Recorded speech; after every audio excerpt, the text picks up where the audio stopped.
Hi everyone, and welcome to the Reading Zone Book Club. I'm Justin Somper, and I'm the author of 8 fantasy books for young people. This is my glamorous assistant Bella, who may or may not stay with us for the duration. I'm best known for my books about vampire pirates or vampirates, and here are the first 3 books in these gorgeous new editions. Now, what do you need to know about the Vampirates story? Well, it's set 500 years in the future. There's been global warming and the oceans have risen. There's a whole new dawn of piracy. So the oceans are teeming with pirate ships, many of them controlled by the all-powerful Pirate Federation. But there's also one other important ship out there in the ocean, and it's called the Nocturne. And this is the ship and refuge of the vampire pirates, or Vampirates. The first book, Demons of the Ocean, introduces us to the heroes of the story. Now, they are twins, Connor and Grace Tempest, who are teenagers growing up in a lighthouse on the east coast of Australia. Very close to the beginning of the story, Grace and Connor go out to sea in their dad's boat, but they're caught in a storm and they're shipwrecked. They're thrown out of the boat into the water and separated from one another. Connor and Grace are both rescued. You'll be relieved to know, Bella. They're both rescued, but they're rescued by very different kinds of people from very different ships. Connor is rescued by Cheng Li, who is deputy captain of a notorious pirate ship called the Diablo. And meanwhile, Grace is rescued, if that's the right term, by the enigmatic Lorcan Fury, who comes from the Nocturne, and you might just remember who sails on that ship. So that's a little bit of background to the story of Vampirates. I've been asked what inspired the story in the first place. Well, the inspiration for the books was very simple. It was the word Vampirates just landing in my head one day. One minute it wasn't there, the next minute it was, as though it had fallen out of the sky into my head. It was incredibly exciting. I had tingles up the back of my spine, but it was a little bit nerve-wracking too. The word felt so real, it was as if it could be in a dictionary. And then I suppose my next challenge, my big challenge, was to put together a story and characters that made it feel as convincing as that, blending together for the very first time the worlds of pirates and vampires. That ended up involving a fair bit of research, but that's a story for another time.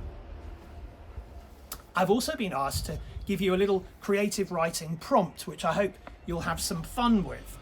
And what I'd like you to do is to come up with the name of an amazing pirate captain and also the name of that captain's ship. And if you like drawing, you might also want to illustrate the captain and indeed the ship.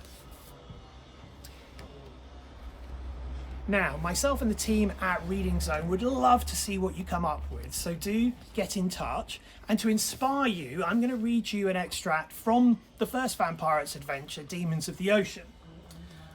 We're on board the Nocturne at this point in the story, the Vampirate ship, where Grace is being held prisoner in her cabin by the fairly evil vampirate Sidorio. The captain likes to make up little rules, Sidorio said. He likes his weekly dinner parties. Likes us to suppress our natural appetite and pretend we're civilized. But you know what? We're not civilized. We're vampirates, demons. Call us what you will. And vampirates need blood, pure and simple. Ah, but do you really need it? Grace asked.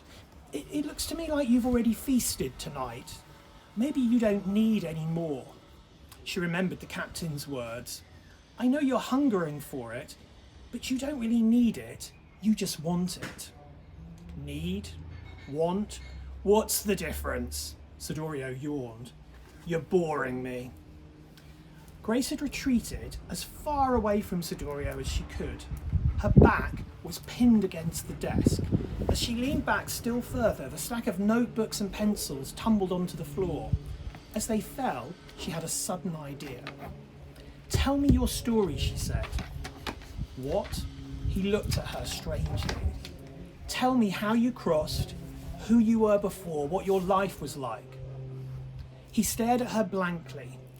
Was his mortal life so long ago that he'd forgotten? Miss Flotsam had seemed eager to rekindle her life story, but Sidorio wasn't like Miss Flotsam. He seemed to have lost all trace of his humanity. Or had he? I was a pirate, he said, his eyes suddenly sparking. In a place called Cilicia in the 1st century BC, he smiled. Now that was the place and time to be a pirate. We controlled the whole of the Mediterranean and brought the Roman Empire to its knees. As he warmed to his story, Grace took the risk of indicating the chair. She was a little surprised to find that he followed her lead and sat down in it. We had a very lively slave trade going on, Sidorio continued. Slaves, that was my speciality. We let the wealthy ones buy their freedom and took the others to market, made a fortune. He nodded as if one memory was opening up another. And then, just as suddenly, he snapped out of his reverie. Why do you want to know this? I'm collecting crossing stories, Grace said, thinking on her feet. I thought I might write them down. Miss Flotsam told me hers earlier. Mine's better, Sidorio said. Mine's the best. Grace couldn't help but smile. She tapped into a rich vein of arrogance. Tell me, she said. Tell it all to me. She picked up a notebook and pen. At first her hand quivered, but somehow she overcame that and began taking notes. You've heard of Julius Caesar? She nodded. Arrogant Roman scum, Sidorio snarled. We kidnapped him, me and my buddies. Grace's eyes widened. This was interesting. She hadn't paid much attention in school, but she was sure she'd have remembered this.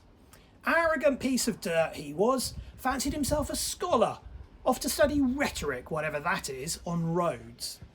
We took his ship off Pharmacusa Island, held him hostage. Even then he was full of himself, telling us he was the big man. Even when we ransomed him, said he'd pay us more than double out of his own pocket to set him free. Sidorio sighed. Some of the men were weak, won over by his boasts. They forgot he was our prisoner. But I never did. He hated me. Sidorio smiled, called me every name under the sun, threatened me with all sorts. He loved to talk big, did Julius Caesar. Then Sidorio went quiet again. Grace turned the page and looked up at him. He had to keep talking. That was the trick. As long as he kept talking, she could buy herself more time. She'd keep him talking until daybreak if she had to, and then expose him to the sunlight. What happened then, she asked. His ransom was paid, Sidorio said. Turns out he was the big man after all. Should have known that, really. We set him ashore at Miletus and did a deal with the governor to postpone his trial. He stopped again. And then? And then, Sidorio fixed her with his dark eyes. And then Caesar took the law into his own hands. He came back for us and he took his revenge. He killed me. You were killed by Julius Caesar? Sidorio nodded, smiling. I told you my story was the best. He glanced over at Grace's notebook, apparently pleased to see how her writing had covered the pages. He took the book from her hands and gazed at it. She wasn't sure if he was actually reading it. Then he threw it onto the floor. I'm bored again, he said, and I'm hungry. Come over here. So, that's a little taste of A Voyage of the Vampirates for you. I hope you enjoyed it, and I hope you might like to read on and see if and how Grace gets out of that particular corner. Good luck with the creative writing challenge I set you earlier to come up with your own pirate captain and their ship. And if you think you'd like to work with me on some more Vampirates themed challenges, please do head over to my website, vampirates.co.uk, and check out the video page there. I hope you've enjoyed this edition of the Reading Zone Book Club, and I look forward to seeing you soon.